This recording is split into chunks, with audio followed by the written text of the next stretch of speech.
देश के अंदर लोकसभा के चुनाव चल रहे हैं। राजनीतिक पार्टियां, लीडर्स चुनावी सभाओं में एक दूसरे पर आरोप लगाना, अपने बारे में बताना हम क्या करेंगे, ये तमाम काम जारी हैं। इस बीच चुनाव आयोग को लेकर के भी बहुत सारी खबरें इस तरह की आई हैं जो बहुत ज़्यादा चिंता पैदा कर देने वाली है।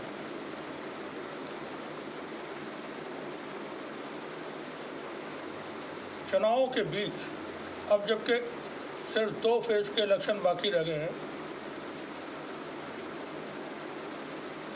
और चुनाव की जो सभाएं हो रही हैं, तैयारियां चल रही हैं बाकी फेज के लिए, इस बीच और भी बहुत कुछ हो रहा है,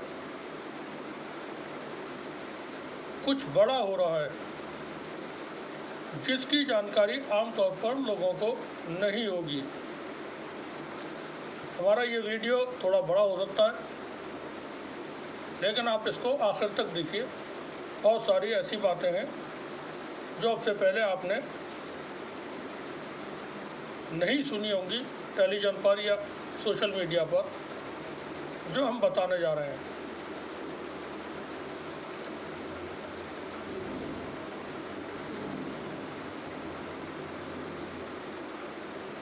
दस साल से केंद्र में मोदी और अमित शाह की अगुवाई में सरकार चल रही है। 3rd टर्म के लिए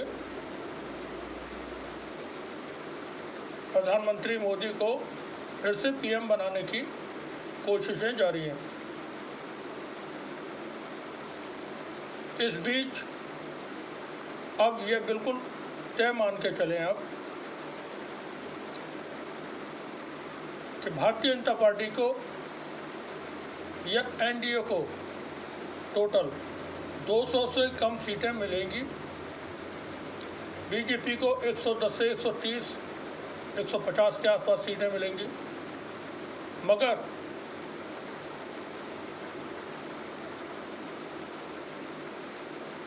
प्रधानमंत्री मोदी बनेंगे। ऐसा हम क्यों कह रहे हैं, वो तमाम बातें आपको यहाँ हम समझाने की कोशिश करेंगे, बताने की कोशिश करेंगे ऐसा क्यों।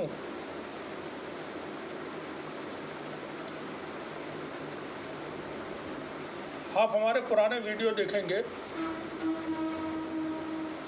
जो इसी अकाउंट पर मौजूद है, और कुछ तीसरी जंग वर्ल्ड पर आप सर्च करेंगे, तीसरी जंग वर्ल्ड, तो वहाँ पर आपको वो वीडियोज़ मिल जाएंगे जिनमें हमने 2024 के इलेक्शन को लेकर के वक्त पर बातचीत की है। जो रुझान है, जो जानकारियां हैं, जो जनता के मूड की खबरें हैं, वो एक तरफा हैं और इंडिया गठबंधन के साथ है। इंडिया गठबंधन 300 प्लस सीटें जीतता हुआ नज़र आ रहा है। 2 फेज के इलेक्शन के बाद वो रीडिंग कहाँ तक पहुँचती है, वो बढ़ेगी, कम नहीं होगी। एनडीए गठबंधन 200 से नीचे रहने की उम्मीद है। वहीं भारतीय जनता पार्टी 130 से 150 के करीब सीटें हासिल कर सकता है। मगर हम जो कह रहे हैं कि प्रधानमंत्री मोदी ही बनेंगे, उसका आधार क्या है? कई सारी चीज़ें हैं उसके लिए। एक तो इलेक्शन कमीशन जो काम कर रहा है, ईवीएम को लेकर के जो बातें हैं, वो आधार है। जो जानकारियाँ हैं उसके मुताबिक 4 फेज के इलेक्शन में इलेक्शन कमीशन ऑफ इंडिया ने जो बढ़े हुए वोटों की संख्या बताई है, वो 1,07,00,000 वोट 4 फेज में बढ़ा करके बताए जा रहे हैं। इतने वोट 1,07,00,000 वोट 2019 के पार्लियामेंट के इलेक्शन में CPI कम्युनिस्ट पार्टी को हासिल हुए थे। तो एक पार्टी ने जितने वोट हासिल किए थे 2019 में, उतने vote election commission of India ने बढ़ा करके अभी तक 4 फेज के जो डाटा जारी किए हैं उसमें बताए हैं। कुछ सीटों के बारे में जानकारी है कि 30,000 तक वोट वहाँ पर हर सीट पर बढ़ा करके बताए गए हैं। बिहार की सीटों पर जानकारी है तकरीबन 15 से 20,000 वोट हर सीट पर इन एवरेज। इसी तरह से महाराष्ट्र में, वेस्ट बंगाल में बढ़ा करके बताए गए हैं। मैक्सिमम उन सीटों पर वोट बढ़ा करके बताए गए हैं जहां पर कांग्रेस, इंडिविजुअल कांग्रेस के जीतने की उम्मीदें ज़्यादा हैं, या जहां पर बीजेपी और एनडीए गठबंधन के हारने की उम्मीदें ज़्यादा हैं। जो हमारी जानकारी है, पुख्ता जानकारी है, लेकिन बहुत सारी जानकारियां होती हैं, उनके सबूत नहीं होते। जानकारी के मुताबिक जो हमारे अपने सोर्स हैं, इलेक्शन कमीशन को यह हिदायत दी गई है कि किसी भी सूरत में कांग्रेस पार्टी को 60 से 70 सीटें पर रोकना है। 60-70 सीटों पर कांग्रेस को रोकना है। वैसे कांग्रेस पार्टी 100+ का आंकड़ा छूती हुई नजर आ रही है। भारतीय जनता पार्टी को सबसे बड़ा दल के रूप में, गठबंधन नहीं, सबसे बड़े दल के रूप में रहना चाहिए।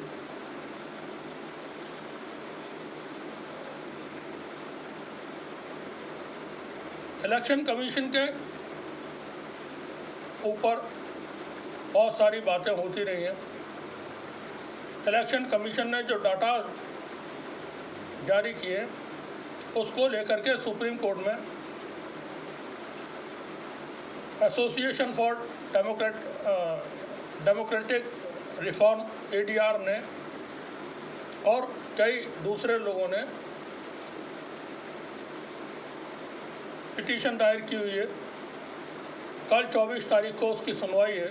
उससे पहले जानकारी कुछ इस तरह की आई है कि PC ने अपना जवाब सुप्रीम कोर्ट को दे दिया है और बता दिया है कि हम डाटा अपनी वेबसाइट पर, इलेक्शन कमीशन की वेबसाइट पर अपलोड नहीं कर सकते हैं, क्योंकि उसको कोई भी उसका स्क्रीनशॉट वगैरह ले सकता है।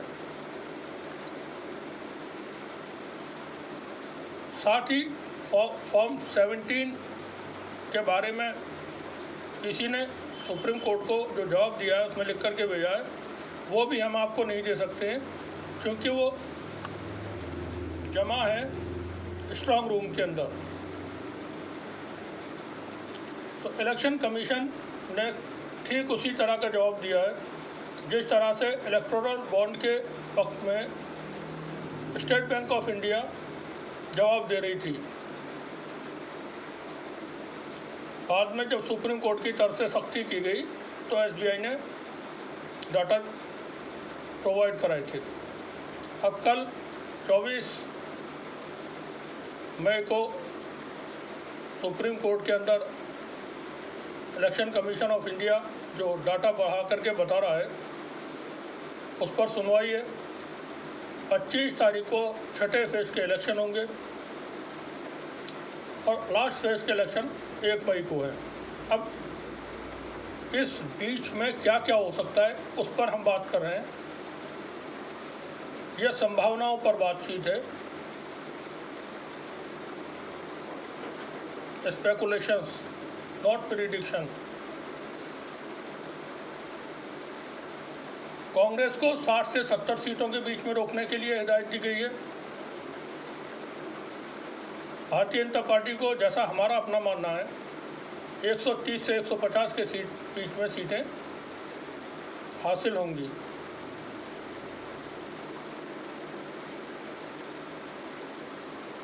4 तारीख को जब चुनाव के नतीजे आएंगे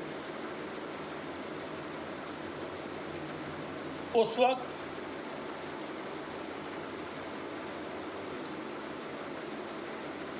उसके बाद प्रेसिडेंट ऑफ इंडिया सबसे बड़ी पार्टी को इनविटेशन भेजेंगे सरकार बनाने के लिए, क्योंकि भारतीय जनता पार्टी सबसे बड़ी पार्टी होगी तो जाहिर सी बात है फिर बीजेपी को वो इनविटेशन मिलेगा।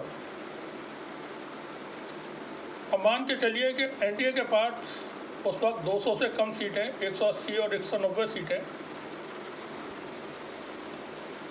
और इलेक्शन हो चुके हैं, काउंटिंग हो चुकी है, राष्ट्रपति का भेजा हुआ न्योता भारतीय जनता पार्टी को मिल चुका है, प्रधानमंत्री के तौर पर बीजेपी मोदी को ही आगे रखती है तो वही तीसरी बार हमारे प्रधानमंत्री होंगे। तो ये बहुमत कहाँ से हासिल होगा? एक तो लंबा वक्त दिया जाएगा, ये वक्त 1 से 2 हफ्ते का भी हो सकता है, 3 सप्ताह का भी हो सकता है कि आप 15 दिन के अंदर या 20 दिन के अंदर अपना बहुमत साबित करिए सदन में। बहुमत कैसे साबित होगा हम उस पर अब बात कर रहे हैं। बहुत आसानी के साथ साबित हो जाएगा, कोई भी दिक्कत नहीं होगी भारतीय जनता पार्टी या मौजूदा प्रधानमंत्री मोदी जी को सदन में साबित करने में।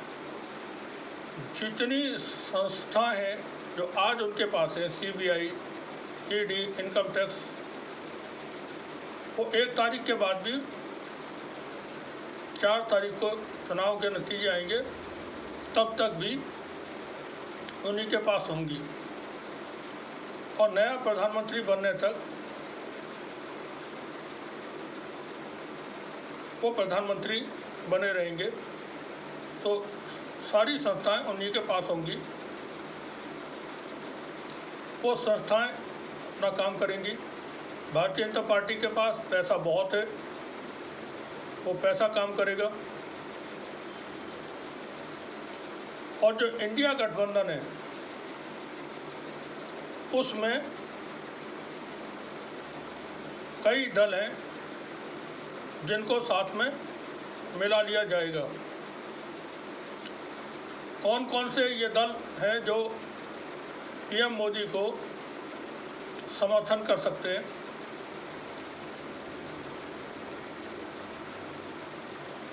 एनडीए के बाहर वाले, इंडिया गठबंधन से।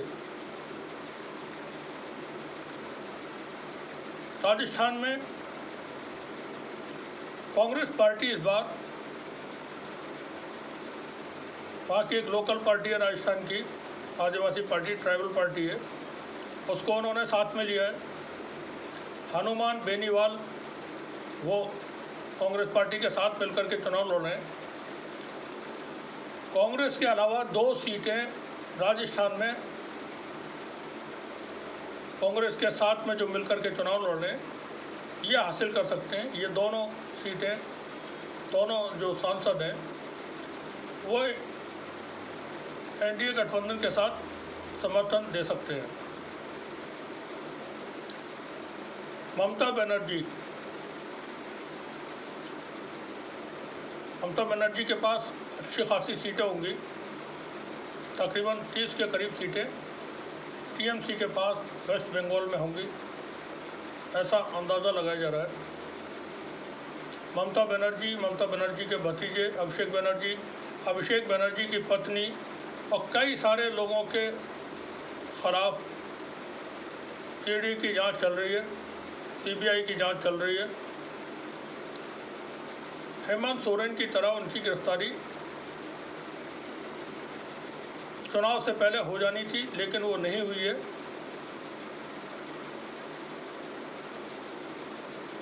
अब ये आप समझ सकते हैं, कुछ भी राजनीति में ऐसे ही नहीं होता है। तो जो वॉक ओवर या स्पेस उनको प्रोवाइड कराया गया था कि ठीक है। और वैसे भी ममता बनर्जी और प्रधानमंत्री मोदी दोनों के आपस में रिश्ते बहुत अच्छे रहते हैं। ममता बनर्जी मोदी जी को अपना भाई कहती हैं और हर सर्दी के मौसम में वो अपने हाथ से स्वेटर या जर्सी बना करके बुन करके प्रधानमंत्री मोदी को अपने भाई को गिफ्ट देती हैं। ऐसा पहले वो बता चुकी हैं। राजनीति में मंच से जो कहा जाता है वो पॉलिटिकल बातें होती हैं, मगर आपस के रिश्ते वो मंच से अलग के रहते हैं, वो हमेशा बने रहते हैं। ममता बनर्जी एक बड़ा फोर्स होंगी इलेक्शन के बाद, वो एनडीए गठबंधन के साथ सहयोग कर सकती हैं, कोई उसमें दिक्कत नहीं होगी। बिहार में वीआईपी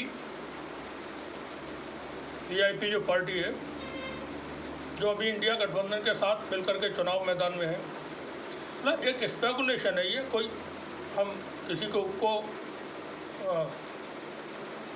ये चले ही जाएंगे, मगर ऐसा उम्मीद हम अपनी तरफ से करते हैं कि ये चले जाएंगे या समर्थन दे देंगे। उसकी बहुत सारी वजह हैं। यूपी से मायावती दे सकती हैं। मायावती को कुछ वैसे उम्मीद नहीं है कि शायद कोई एक सीट भी उनको यहाँ मिले यूपी में। अगर कोई सीट उनको मिल जाती हैं, 1 या 2, तो वो एनडीए गठबंधन में शामिल हो सकती हैं। कश्मीर से national conference doctor Farooq Abdullah और महबूबा मुफ्ती चुनाव से पहले इंडिया गठबंधन बन जाने के बाद एक वक्त फारूक अब्दुल्ला ने ऐलान कर दिया था कि हम इंडिया गठबंधन में नहीं हैं, मगर जब उनको दिल्ली से नोटिस पहुंचा, जांच में शामिल होने के लिए बुलाया गया, तो उसके बाद उन्होंने फिर से इंडिया गठबंधन में अपने आप को शामिल कर लिया। लेकिन जो लोग बातें करते हैं, हमने अपने पहले भी एक रिपोर्ट में बताया था,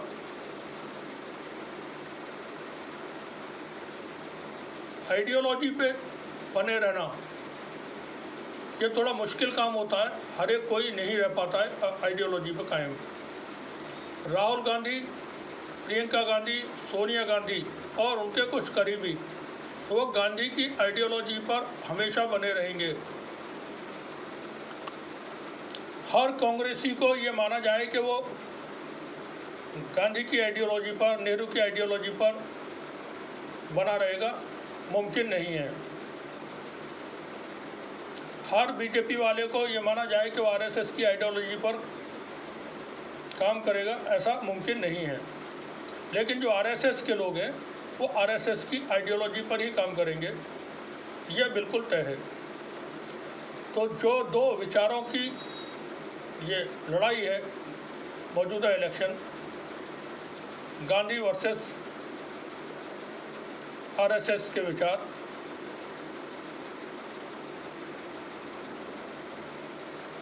उसमें इंडिया गठबंधन के या एनडीए गठबंधन के जो सहयोगी हैं वो अपने अपनी अलग भी उनके मामलात रहते हैं।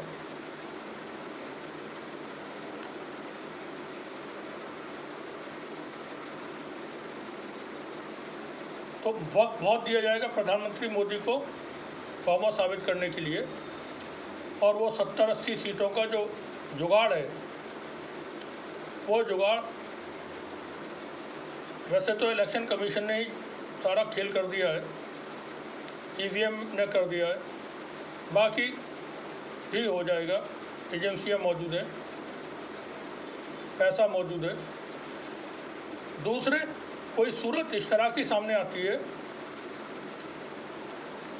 माइनस मोदी, मान के चलिए 200 से कम सीटें एनडीए को आती हैं और प्रधानमंत्री के तौर पर मोदी साहब को सामने नहीं रखा जाता है, जो कि जिसकी संभावना नहीं है, मगर फिर भी इस पर बात करते हैं और यह तय होता है कि माइनस मोदी किसी अन्य को बीजेपी की तरफ से प्रधानमंत्री बनाया जाए।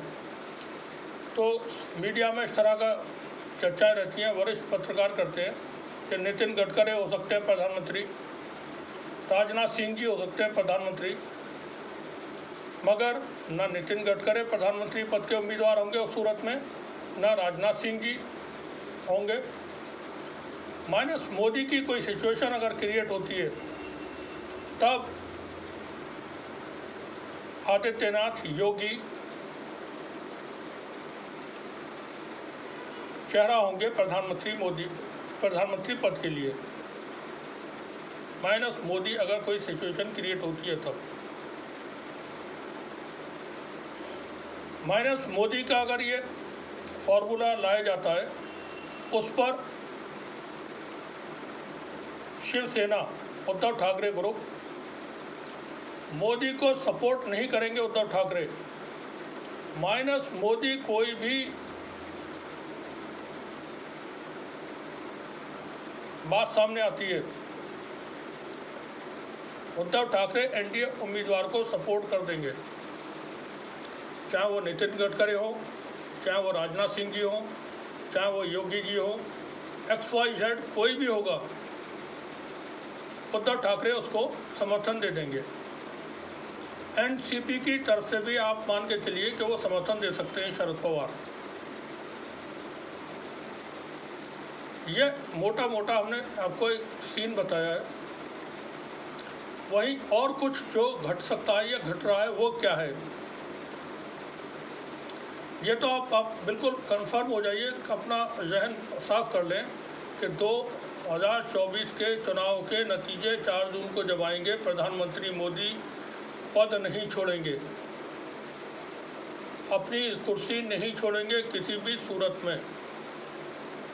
हमने पहले भी बात की है। अब जब वो नहीं छोड़ेंगे तो क्या होगा, क्योंकि कोई प्रावधान ऐसा नहीं है कि बड़े गठबंधन को, बड़े जो अलायंस है उसको इनवाइट किया जाए सरकार बनाने के लिए। बड़ी पार्टी को सरकार बनाने के लिए इनविटेशन मिलता है तो कांग्रेस को कम से कम सीटें हासिल हों, इसका बंदोबस्त किया गया है। उसके लिए हुक्म जारी हो चुके हैं।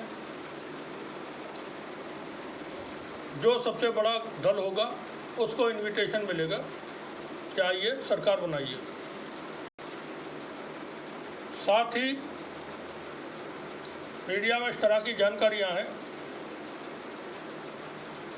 कि संसद की जो सुरक्षा है, पार्लियामेंट के जो सिक्योरिटी फोर्सेस होते हैं वो करते हैं, CRPF करती है।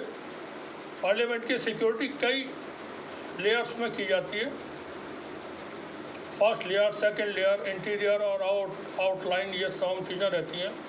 तो अलग अलग जगहों पर अलग अलग सिक्योरिटी फोर्सेस,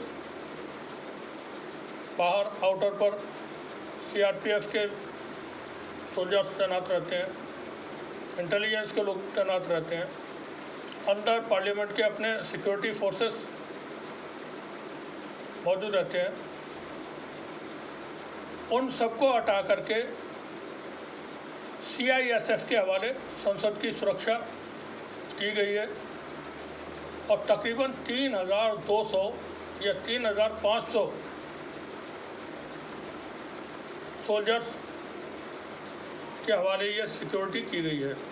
साथ ही 20 मई को पार्लियामेंट में एक मॉक ड्रिल होते हुए देखी गई, जिसके बाद से लोग कुछ इस तरह की बातें कर रहे हैं कि जैसा अमेरिका में ट्रंप ने सरकार न छोड़ने के लिए कैपिटल हिल्स पर उनके खिलाफ मुकदमा भी चल रहा है अमेरिका के अंदर, वहाँ उस पर कब्जा कर लिया था और बाद में जनता ने फिर उनको वहाँ से खींच करके बाहर भगाया था और काफ़ी हंगामा कई दिन तक रहा था अमेरिका के अंदर। पार्लियामेंट के अंदर मॉक ड्रिल होते हुए देखा, हेलीकॉप्टर्स वहाँ उतरते हुए देखे गए, जिसके बाद मीडिया के एक सेक्शन में ये बातें हो रही हैं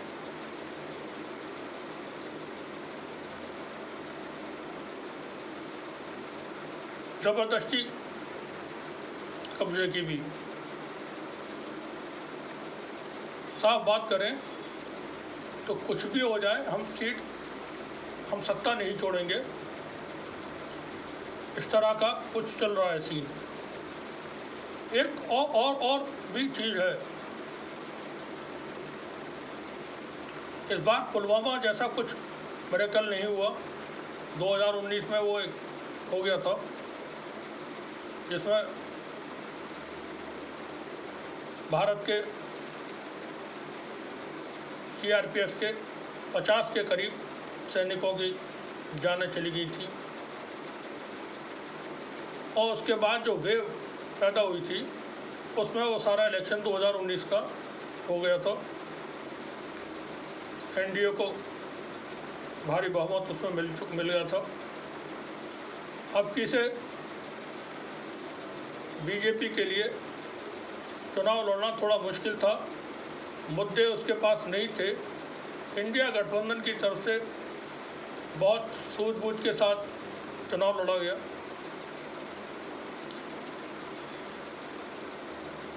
संविधान लोकतंत्र बचाने की बात होती रही। अब ये संविधान और लोकतंत्र 4 तारीख को जब चुनाव के नतीजे आएंगे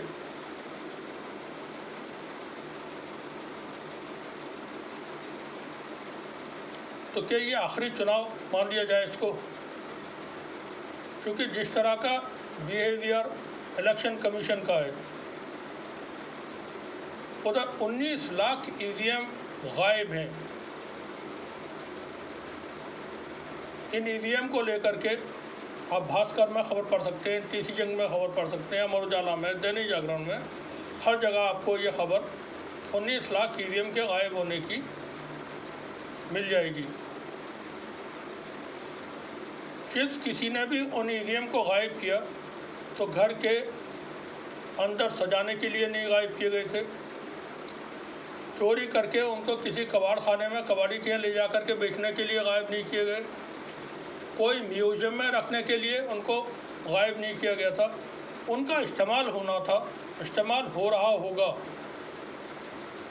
कैसे इस्तेमाल हो सकता है? एक ही नंबर की जो EVM गायब है, जिस नंबर की EVM गायब है उसी नंबर की दूसरी EVM आप इस्तेमाल करिए चुनाव में, और जो गायब EVM है उसमें अपना डाटा अपने हिसाब से करके रख लीजिए।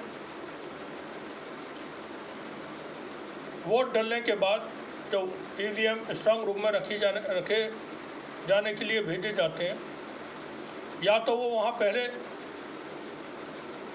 रख दी जाए या रास्ते में कुछ खेल हो जाए। कुल मिलाकर के वो EVM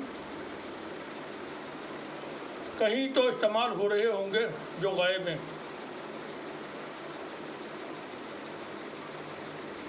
और जिस तरह का काम इलेक्शन कमीशन ऑफ इंडिया ने किया है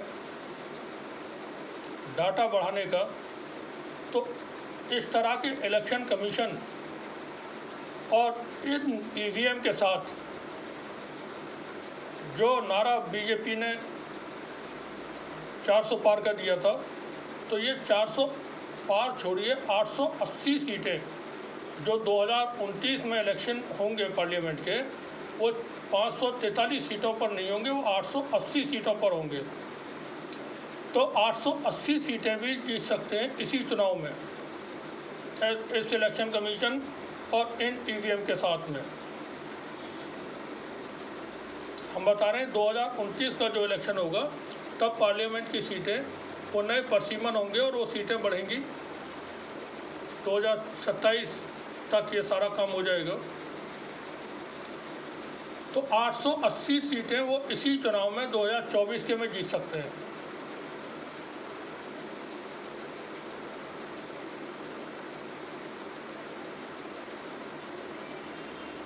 एक तारीख और 4 तारीख के बीच में 3 दिन का वक्त होगा। इस दौरान भी कुछ बड़ा हो सकता है। कहीं सांप्रदायिक हिंसा हो सकती है। ये ख्याली बात है, स्पेकुलेशन हम पहले ही बता रहे हैं आपको, लेकिन संभावनाएं तलाशी जाती हैं, ख्याल रखा जा सकता है, रखा जाना चाहिए क्या क्या हो सकता है। प्रधानमंत्री मोदी 26 मई 2014